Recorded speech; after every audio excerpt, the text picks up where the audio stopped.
E aí galera, em terceiro ano, vamos lá na nossa aula. Hoje nós vamos falar sobre receptores. Pessoal, o receptor é um dispositivo que ele armazena energia elétrica e a transforma em outro tipo de energia, tá? E um exemplo disso é, por exemplo, a bateria do seu celular. O seu celular ele armazena energia elétrica e a transforma em uma energia química que vai ser utilizada pelo seu celular, ou uma energia luminosa que é utilizada lá na tela, né, o brilho da tela, essas coisas todas, certo? Então, todo aparelho que tem essa função é um receptor, certo? Então, aqui a gente tem a definição. O que é um receptor? É um aparelho, é um dispositivo que transforma energia elétrica em outra forma de energia. Exemplo disso, motores, tá?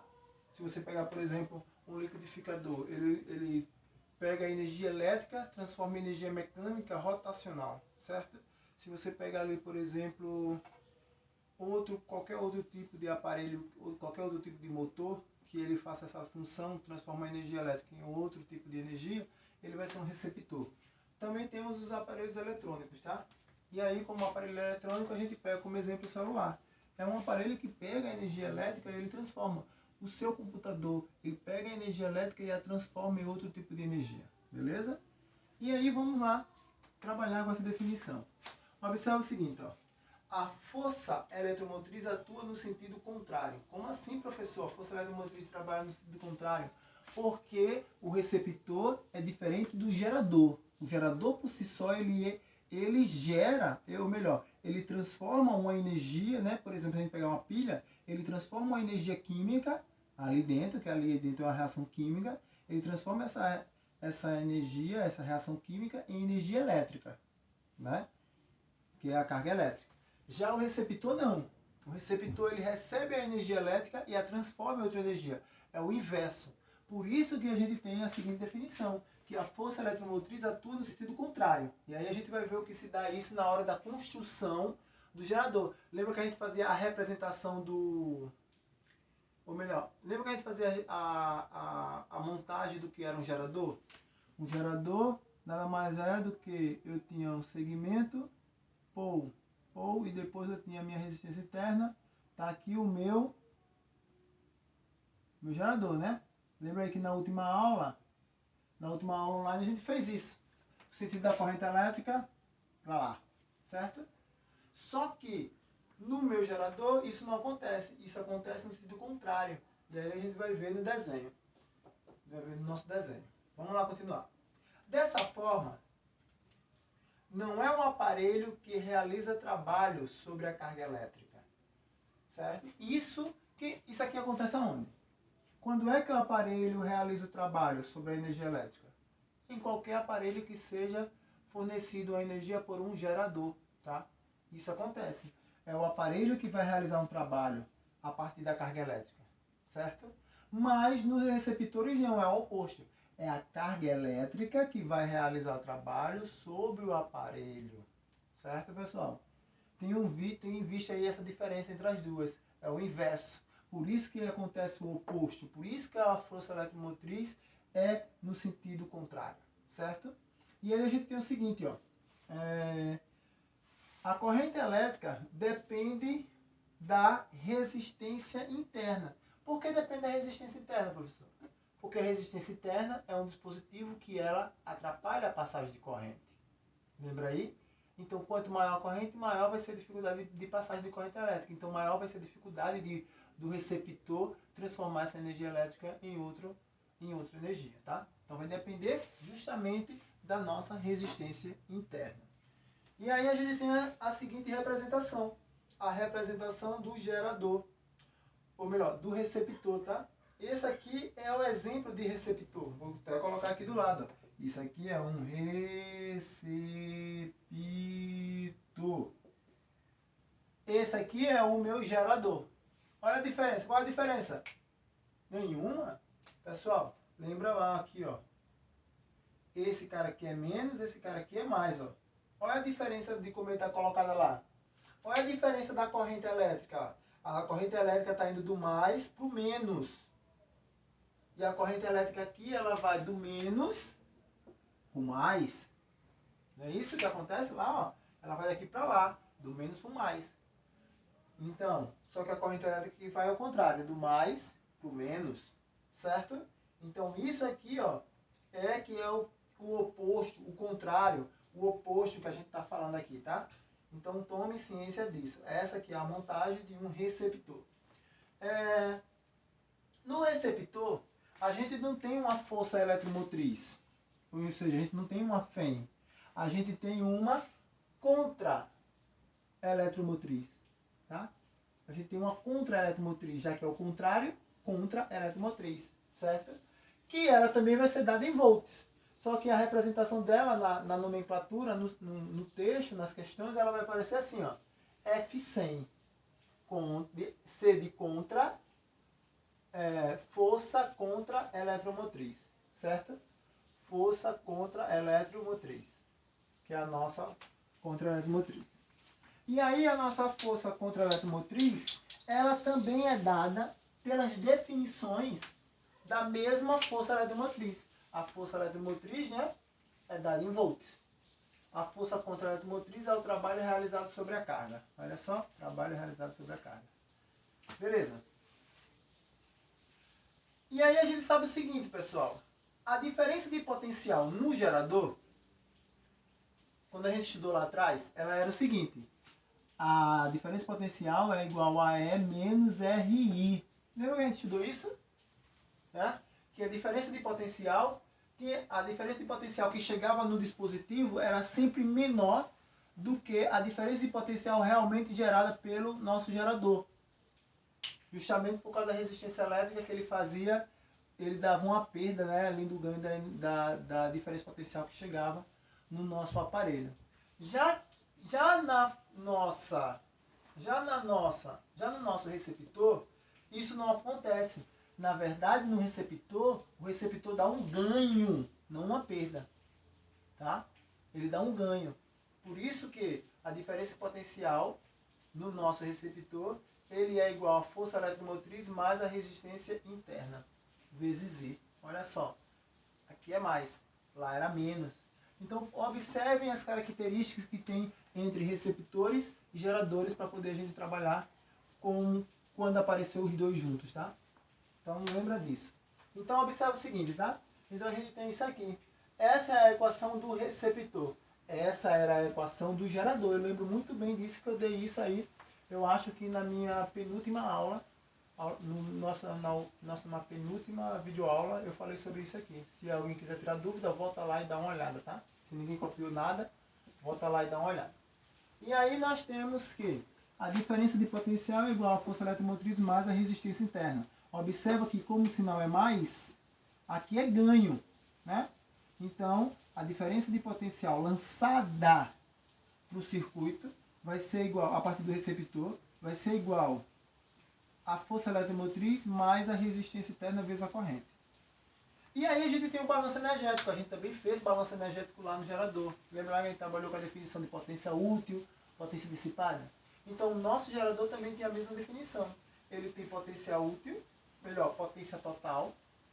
Ele tem a potência útil, que é jogada, que é aproveitada pelo nosso realizando o trabalho, né? E ele tem a potência dissipada, que geralmente é a potência dissipada na forma de calor, pessoal. Porque, por exemplo, botei o celular para carregar. Esquenta. Estou dissipando energia na forma de calor, certo? Então, só para a gente ter noção aí que a energia realmente dissipa. Então, eu tenho a potência total, que é dada ao receptor. Ele aproveita parte dessa potência e dissipa o restante. E aí, isso aqui é o balanço energético. Logo em seguida, a gente trabalha com a definição do rendimento. O rendimento tem que ser a potência útil sobre potência total.